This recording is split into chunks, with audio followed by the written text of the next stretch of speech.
can, open that up and run the link on it. All right. All right. Welcome back, everybody, to the High Conflict Co-Parenting Podcast with Brooke Olson. This week, my special guest is Dr. Donald Gordon, PhD. Dr. Gordon is the founder and executive director of the Center for Divorce Education and CEO of Family Works Incorporated. These are two organizations dedicated to helping families in transition. He's a creator of Children in Between and Parenting Wisely. Welcome, Dr. Gordon. Oh, thanks, Brooke. It's good to be here. Good to be with you. Yeah. So tell me a little bit about the Center for Divorce Education, how you kind of got into this, and where you've been playing with this over the last 4 decades. Uh, I founded the Center for Divorce Education with a colleague at Ohio University, Dr. Jack Arbuthnot, and we both were interested in providing good parent education for parents who are divorcing, based upon our research and clinical experience, and based upon our personal experience. The research that I was doing and the clinical work I was doing was treating juvenile delinquents with family therapy in their homes. And my doctoral students were going into the homes of delinquents and doing family therapy. And I noticed that in almost all cases, there was no contact between the delinquent teenager and the biological father. The teen was living with the mom. There was no dad there. And then I read about it, and that's a risk factor for delinquency, is not having the father involved, as well as other things, substance abuse and poor school performance. And for girls, it's a risk factor for early sexual behavior. So we decided we would try to prevent fathers from dropping out after the parents split up by developing a parent education program. My personal experience was that I went through a high conflict divorce around that time, and Jack, he also went through a divorce, but it was the opposite of a high conflict divorce. It was very amicable, and they had joint custody. And in my divorce, it was, I wanted joint custody. My ex-wife didn't, wanted sole custody, and we had this battle that went on for 10 years. So I had some personal reasons and professional reasons for developing the course. And when we developed it, there really were very few, I think maybe one or two places in the country where they had divorce education for parents. So the goal was to keep fathers involved. And in order to keep them involved, we had to teach parents, we had to motivate parents about why it's important for the kids, for both parents to be involved after parents split up. And then what are the risks for the kids? So we needed to let parents know what will happen to the children if only one parent's involved. And then we had to give them skills to be able to control their conflict, because they didn't know how to do that. Mhm. And we had to give them skills to be able to talk to each other in a way that promoted cooperation and not conflict. And those are teachable skills. And we set about developing a program that teaches those skills. And I guess our program is different from most other programs, is that it really focuses heavily on teaching skills. We give information, but in my view, the information doesn't do any good if people don't change the way they behave.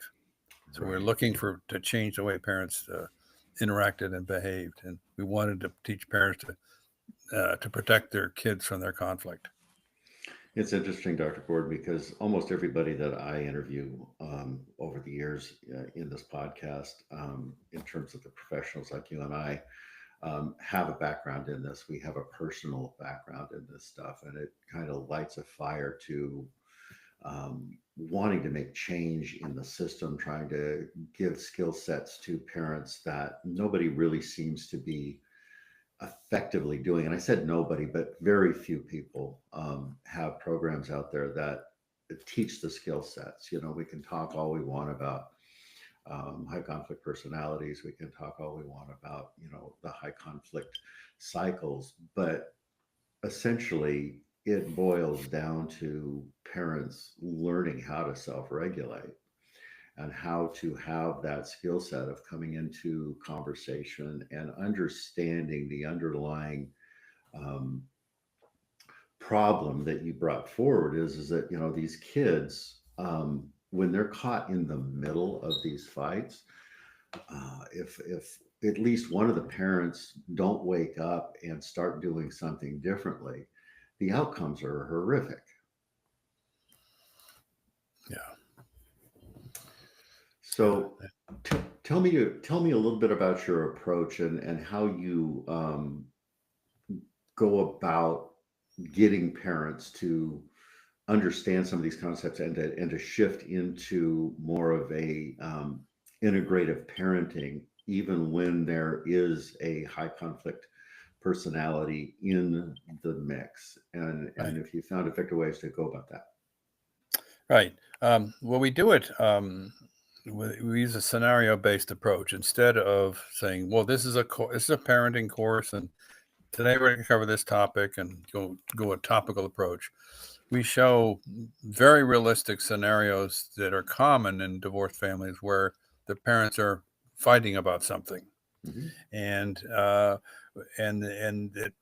particularly where parents are involving their children in loyalty conflicts, where the kids have to choose one parent over the other, have to be loyal to one parent over the other. And we show videotape scenarios of parents doing this. And then then the video stops and say, how would you handle this situation? And then there's right way and a wrong way. Hmm. And then when parents click on the wrong way, they recognize themselves that they've been doing that. Well, that really gets their attention. When they see themselves on the video, it does several things. First, it says, "Oh, this must be a common problem, or it wouldn't be in this video. So a lot of other people must be doing what I'm doing." And so that keeps them from getting too defensive about what they're looking at, and a little bit more understanding of themselves.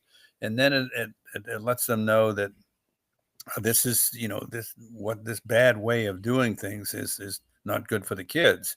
And then they're curious when they look at the right way, what's a better way to handle it? And they see the same parents they just saw uh, handling it poorly, using skills to handle it better. And Hmm. that introduces the notion that they too can change, that they can learn skills and do the same thing and have a better outcome. So it's kind of a sort of a basic approach.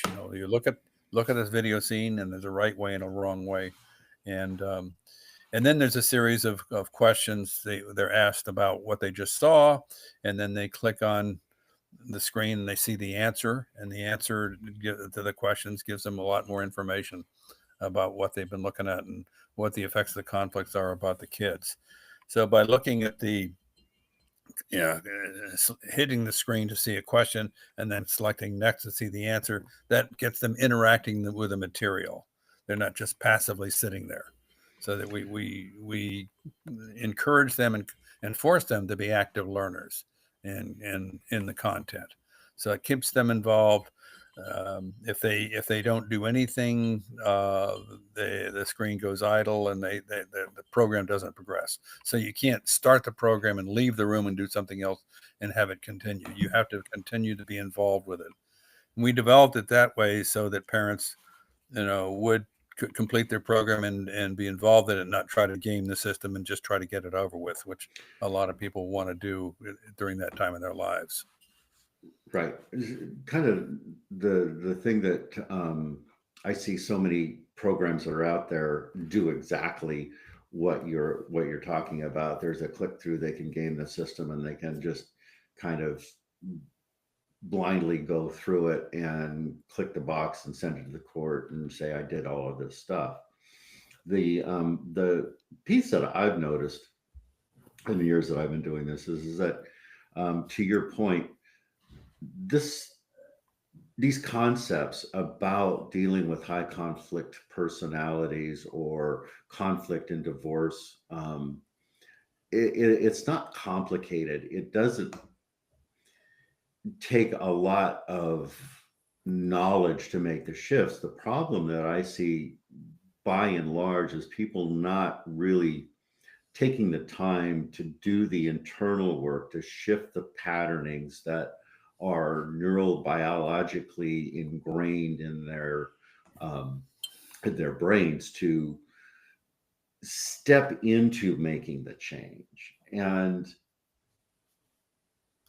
getting both people to do this, I find, is difficult at best. I think I find, and I imagine you have a similar experiences, is that there is typically, especially in the higher conflict arenas, one person that's really reaching out, that's trying to figure this out, that's trying to do something different. And would you say that that is kind of what you find along the way as well? Yeah, and and that one person is more open, and then they're usually the first one to take the course. They're more open to getting through this and getting it over with. And we often hear from parents that, well, I'm using these skills, and the other parent, my co-parent, isn't cooperating. It's still not controlling the conflict. What should I do? And the answer is, you continue to do it because you're setting a good example for your kids. You're doing the right thing. You're showing respectful communication.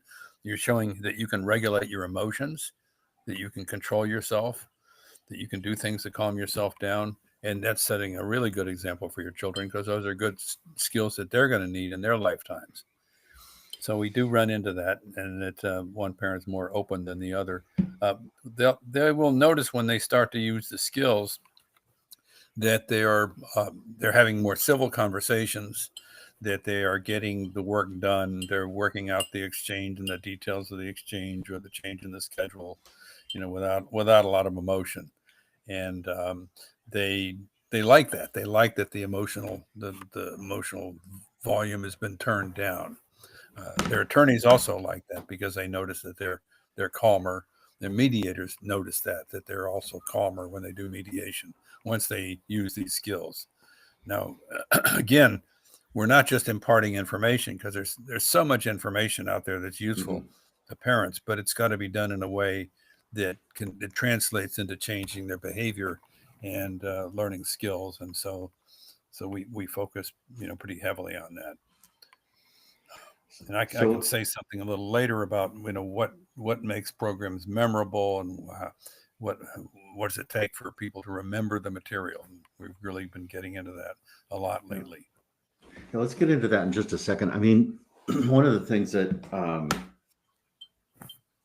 you were talking about with the regulation, and how the parents show up for mediation, and how should parents show up for their attorneys. This is a piece that is, I think, so incredibly important for our listeners to understand, because that's where the job gets done. That's where the problem solving takes place, and Hmm. that's where perceptually the people that are trying to help you down this path can see clearly, or clearer, who is trying to make a shift, who has got a problem solving mindset in it. And whether it is a mediator, an attorney, a judge, a therapist, there's an internal bias switch that kind of shifts over, and kind of pulls that needle in your direction, which can be incredibly effective.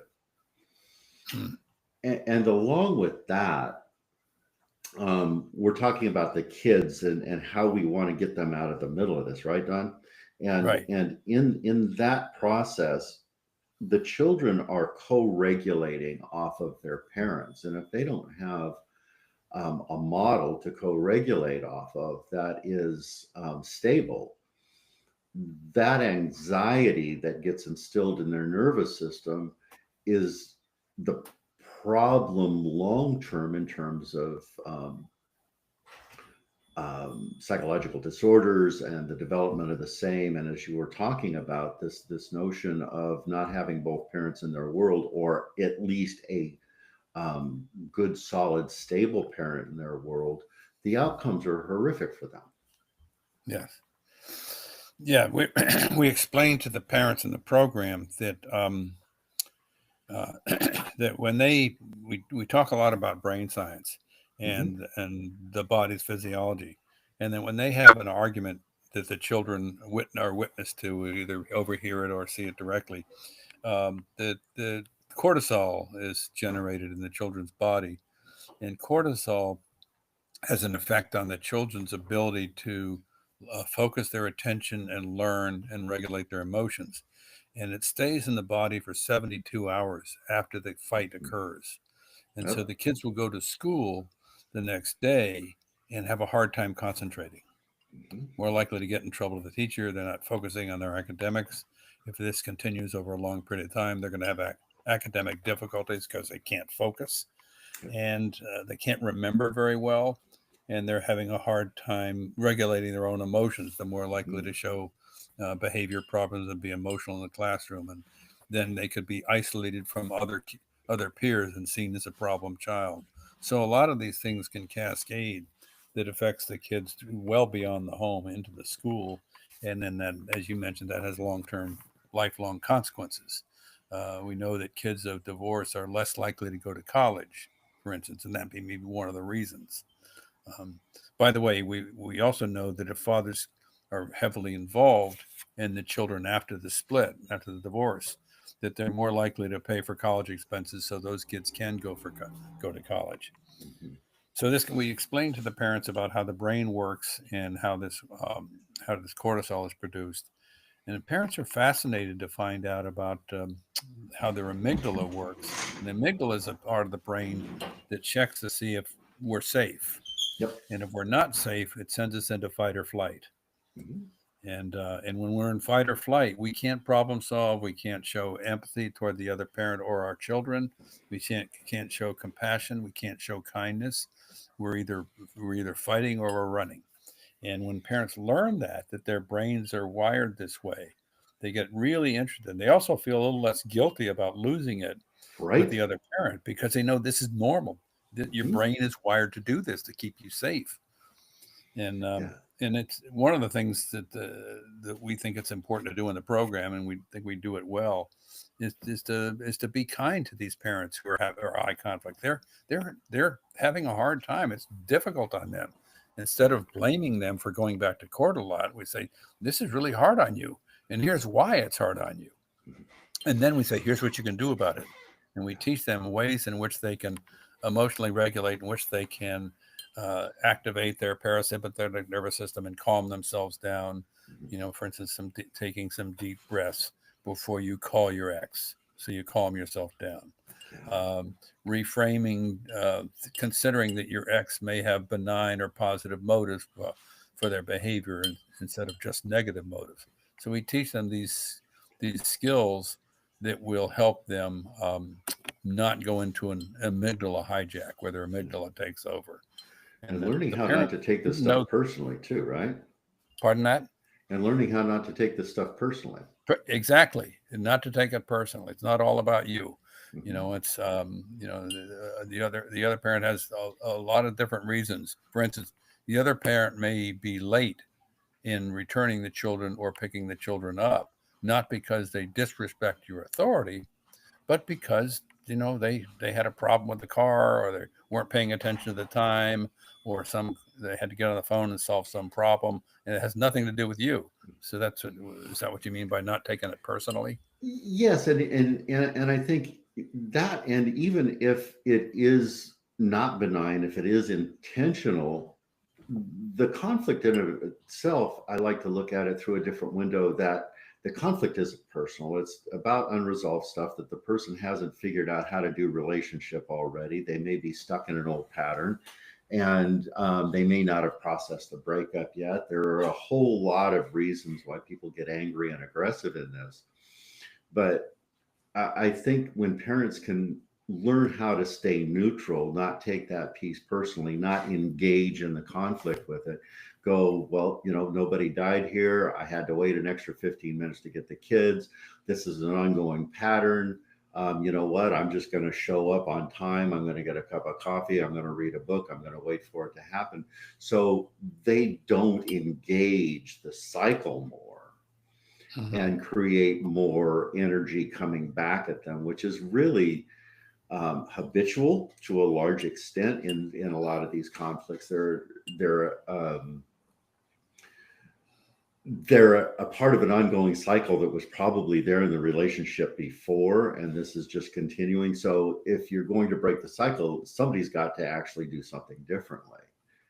Right. And I think that that's part of it. And the not taking it personally is like, that's their stuff. This isn't mine, and I'm inconvenienced, and that's no big deal. And I think trying to get the kids out of the middle, again, that sets the template for them to, have a place to go, okay, this isn't taking on the normal stuff, and this parent is safe to be with, and they can settle down. And that 72-hour cycle that you brought up, I've been talking about for a couple of decades to my people, and the understanding, I think I wanted to add something to that, is that it's not only that the kids experience that 72-hour cycle of not being able to fully self-regulate, but when the kids are being exchanged once, twice, 3 times a week, and there's an activation in the parent over those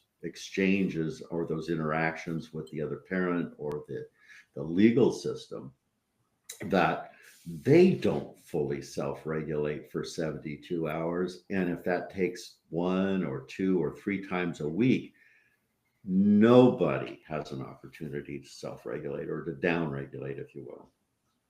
And it's it's a train wreck. Yeah. It causes exhaustion, and the parents are exhausted from this conflict. They're irritable. They have trouble sleeping. They're much more likely to abuse substances to try to calm themselves down, and that leads to a whole host of problems. The one parent's waiting on the other parent to bring the kids back, and they know there's going to be a fight. They expect a fight, so they have 4 or 5 beers.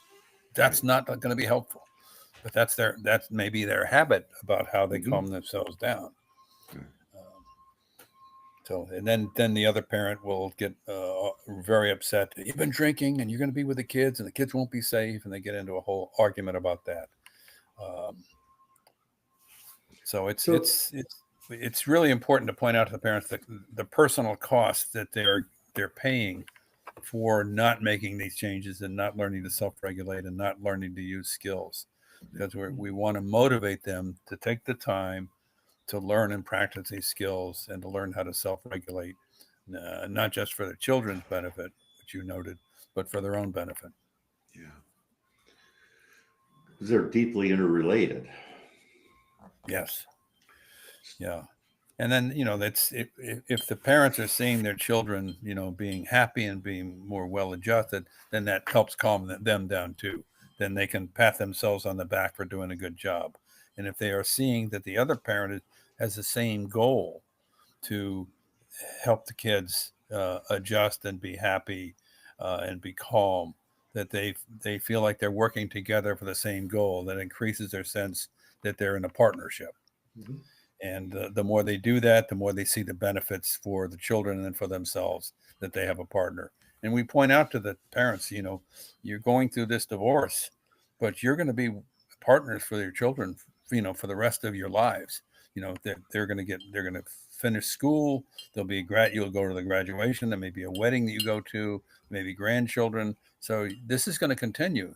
So it's in your interest to develop a good partnership that's going to last a long time, even though right now you dislike them intensely. So let's take a moment and kind of move the needle to the higher conflict end of this, because there is a place with a significant percentage of people that go through divorce, custody, whether it's a divorce or a paternity situation, that long term are not going to come into a regulated co-parenting type of a situation. Mm. And when that occurs, when this looks like that is where we're headed, how do you teach parents to stay the course, to be in that, if you will, parallel parent or the single parent model, so they can navigate this, because there is a place where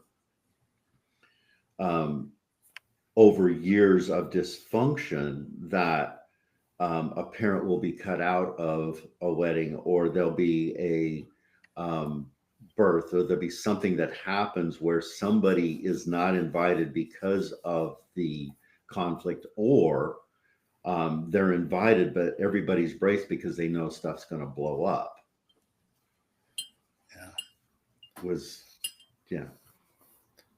Can you speak to that piece a little bit? Yeah, so that's well, in that situation, it's even more important that they have ways in which they can calm themselves down, in which they can get themselves centered, in which they can focus on their goals, in which they can set a good example for their children. So the emotional regulation piece becomes even more important when it's going to be, long-term, consistent conflict. They can get through the conflict much better if they're able to, prepare themselves in advance and then afterwards calm themselves down so they don't stay upregulated for a long period of time. We also point out that the communication skills they're using, such as using I messages to state their feelings about what the other parent is doing instead of accusing the other parent. Communication skills like active listening, where they reflect back what the other person says. We point out that these skills are not only useful dealing with their ex, even if their ex is not responding well, but with other people in their lives, with their coworkers, with their supervisors, with their friends. And these skills will improve those relationships. So it's more than learning these skills are more than about dealing with their ex. It's about dealing with people. Right. And they're going to have more satisfying relationships, at the office, among their friends, among colleagues, if they use these skills. And that improvement in those other relationships will help them get through the hard conflict times with the ex, right, because they have a nurturing place they can go to with other people, and it helps them, tough it out when they're improving their relationships with other people. And parents tell us a lot that they notice the improvements in their relationships with outside the ex, particularly at work. Yeah, these skill sets are transferable across all levels of somebody's life. And when you were talking about skill sets just now, I was just having a notion about the neurobiology that's in here of these skill sets, by their very nature, that what you're talking about, bring in a self-awareness processing aspect of noticing where I'm at the moment, noticing what my impulses are at the moment, and being able to come into a different choice set of, rather than engaging in the reactivity of that. Right.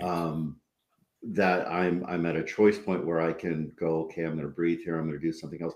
But intrinsic in that is I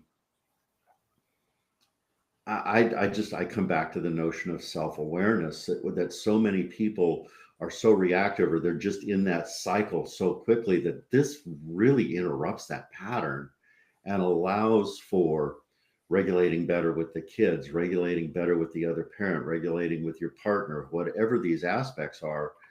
And they're life-changing. Yes.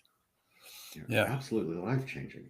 I think you're not referring about mindfulness, is to be parents being aware of where they are in the present moment.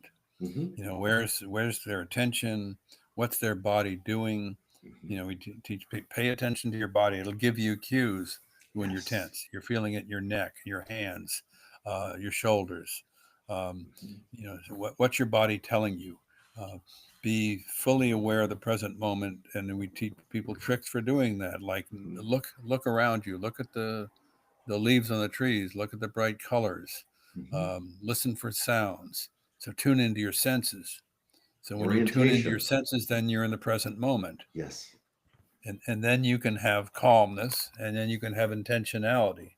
So you can make decisions about what you want to do if you're tuned into yourself in the present moment.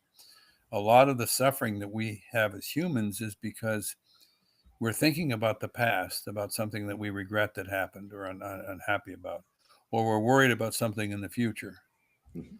And many of us spend most of our lives either thinking about the past and being unhappy or worrying about the future and being unhappy. Whereas usually the present moment, we're not unhappy. So if we keep ourselves paying Right. attention to what's right in front of us, we have a better chance for intentionality and happiness. And so we encourage parents to learn these techniques so they can tap into what's going on right in front of them, and they can make better decisions about what to do next. Yeah, mindfulness, metacognition, these pieces are just so intrinsic to learning how to have a happy life. And, you just rattled out a bunch of stuff about orientation. Where are you at in the room? What's it look like? And these are concepts that I think are at the absolute foundation of being able to navigate conflict and navigate these parenting challenges that parents are having. And it just blows me away that these aren't fundamentals that are taught to people at an early age, because it changes everything about the choices that you make, about how you deal with conflict, how you deal with pleasure, how you deal with any form of relationship. It's where happiness happens or stability occurs. Yeah, Yeah. and people can learn this that he mentioned at an early age. Goldie Hawn has a foundation called Mind Up, and Hmm. it's children in um, first and second grade in schools are taught about mindfulness and paying attention to the present moment, and they and about the brain and about how the amygdala can hijack Hmm. themselves, and so first and second graders can learn how to do this. And Right. the research on that shows that the children do much better at school. They're much happier at school, and they have fewer behavior problems, and their achievement is much better. So, as you said, if we teach this to children at a young age, it has Mhm. lifelong benefits. There may be a decent chance that your listeners, their children are going to a school where they're not being taught this, Right. but the parents can teach them this. Absolutely. And there's good online programs for teaching children about mindfulness, and the parents can teach them so that they have this ability as they get older, and they know how to regulate themselves, and they know how to find peace and happiness at any time.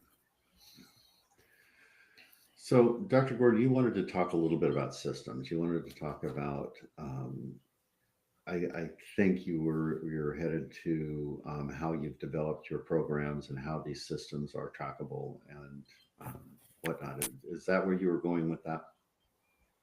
With this, I'm sorry. Tell me, asking again about the systems. You were talking about your programs and how they were developed in a fashion that kept people engaged, and how those programs that you've developed,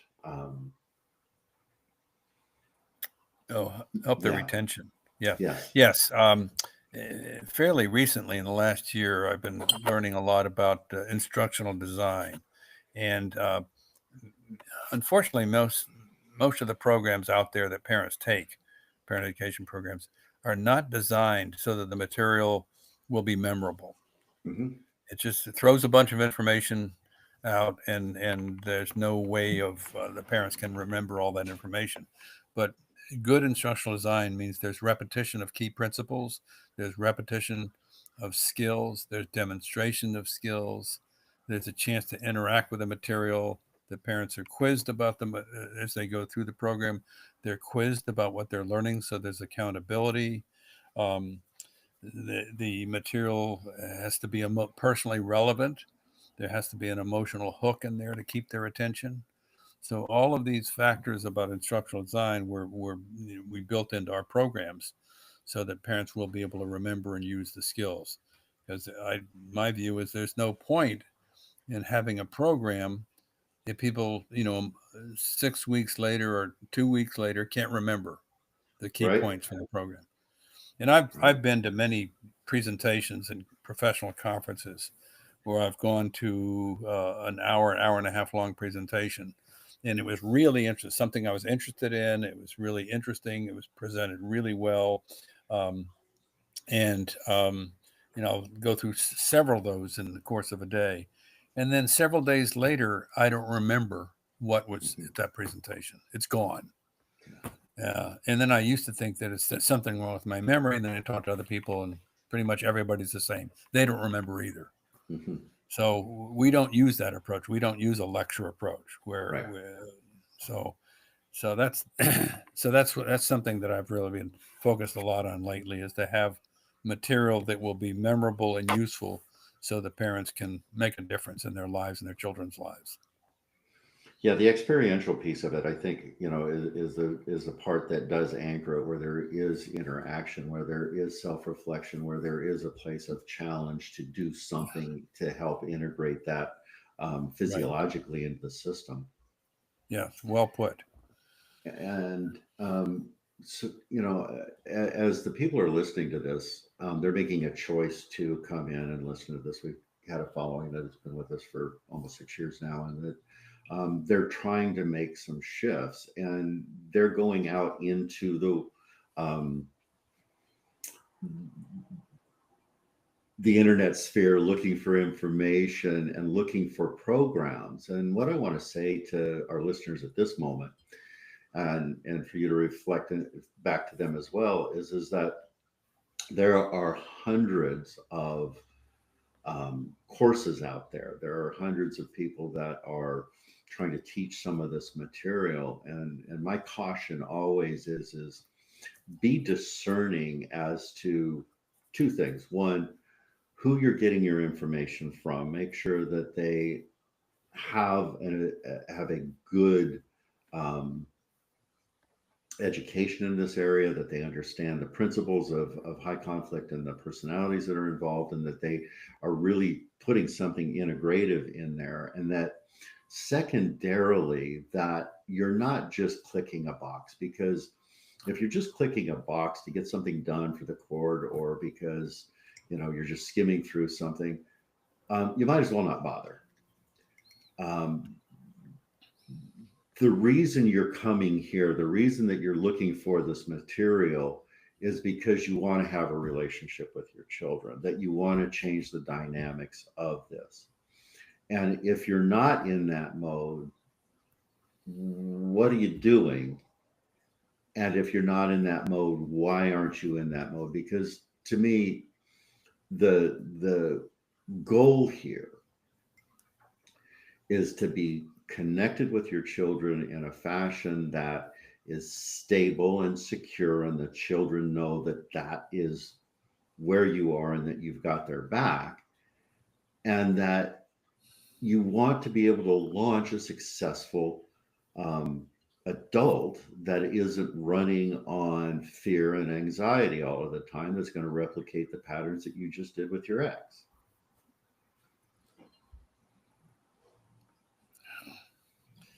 Yeah, I think that we have the time we have in our lives to spend time with our children is relatively brief. Mm-hmm. We have them for a brief time, and we have an enormous influence on them.